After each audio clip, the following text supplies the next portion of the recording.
I just want to spend a couple minutes talking about my thoughts, my takeaway on this whole Devin Ford drama. I do want to start off by saying this is not like an in-depth news article about everything going on. This is just kind of my thoughts on how I've seen this CrossFit community handle this situation. And spoiler alert, I don't think it was very good. But I think there's a few reasons for that. So if you don't know who Devin Ford is and you don't know what the situation is, he's a guy who plays pretty well in the open. So well, in fact, that CrossFit HQ asked for video 1 and video 3 of his submissions. This isn't anything crazy. It's not like they were singling him out. They asked this from everyone.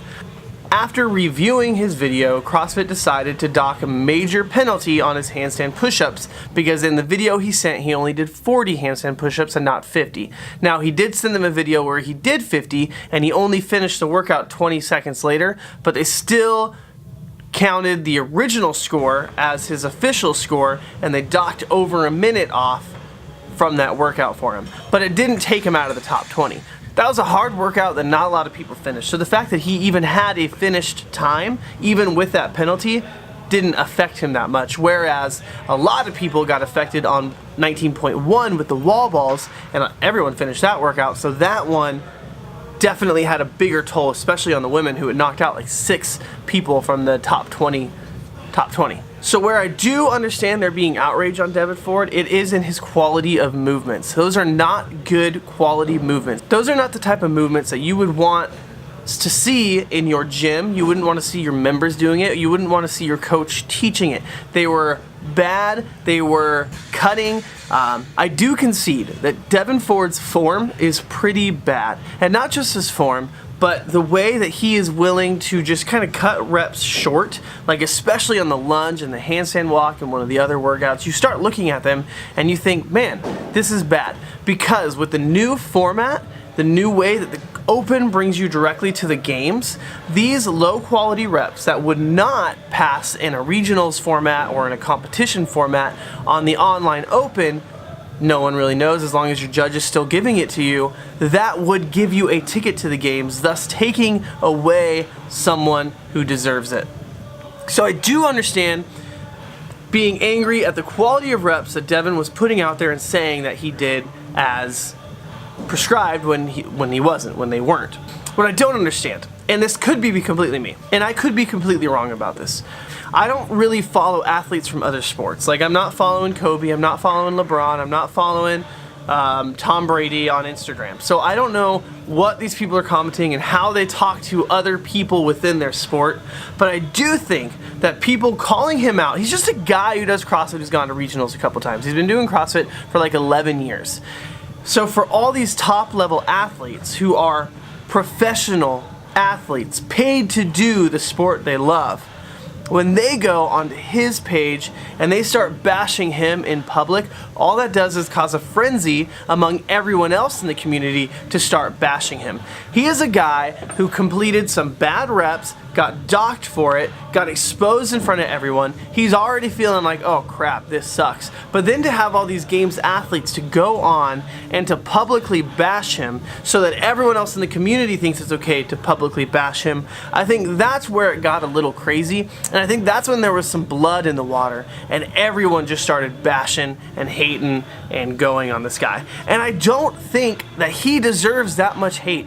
I think that there's a lot of frustration within the professional CrossFit community because they lost regionals. Everything is in the air. Everything is so confusing. Some people have made it. Some people haven't. Some people are really trying. Some people's position stands on how someone else does. And there's a lot of frustration and there's a lot of anger. And then when this guy comes up using the open as a way to make it to the games, they just unleashed the wrath of all the frustration, all the anger on this dude.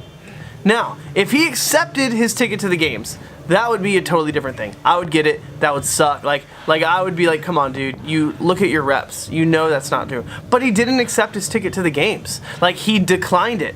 And I think a lot of it was the pressure of the community, which is good, but I didn't have to be in the way that it happened. It didn't have to be with that kind of like, let's kill this dude mindset. And I understand that most people don't care. And that's fine. That's fair. Like, I get that. Like, I don't know who Devin Ford is. And Devin Ford, the way he performs does not affect me one bit. But there is that 0.0001% that he did affect, right? Like by him being in the top 20, that would make someone else not in the top 20.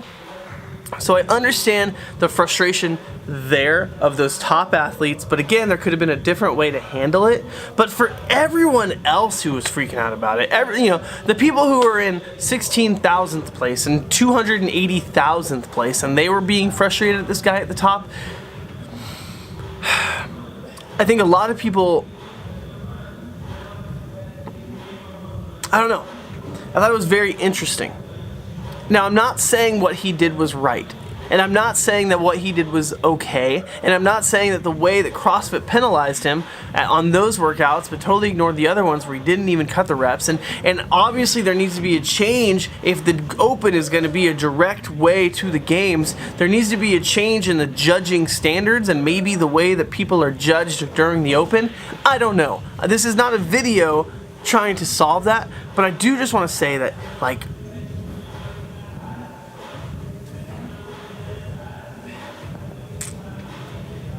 I do want to say that we are not defined by our actions. We are defined by our reactions. And if our immediate reaction was to kill this dude, there's something there. Like, there's something that isn't... And there's something so gratifying about putting someone else up so that everyone can point their finger at and make fun of and mock. But when that starts happening, and when there's blood in the water, and when things start getting frenzy, like, in every situation, like, take a step back. Think about this person's perspective. And Devin actually did post a video where he kind of told his story. And I think a lot of it was like, okay, I understand that. And then there was parts where I was like, okay, come on, dude. Like, really? You have to accept responsibility for the fact that you didn't look at any of your videos. But when the water starts getting frenzied, when people start getting crazy, take a step back. Don't allow yourself to get kind of stuck in that frenzy and that crazy, because you're going to end up saying things, you're going to end up doing things that you regret. I don't know. Those are just my thoughts. Again, I'm literally just spitballing right here to the camera to you guys, but how do you guys feel about the situation? What do you guys think? Let me know in the comments below. What are your thoughts on Devin Ford and the whole situation? Why are you just gonna come over? You can't do that. Again, there's so much into it. I think it was really stupid that he put in a video with him missing 10 reps, right? So that's obvious.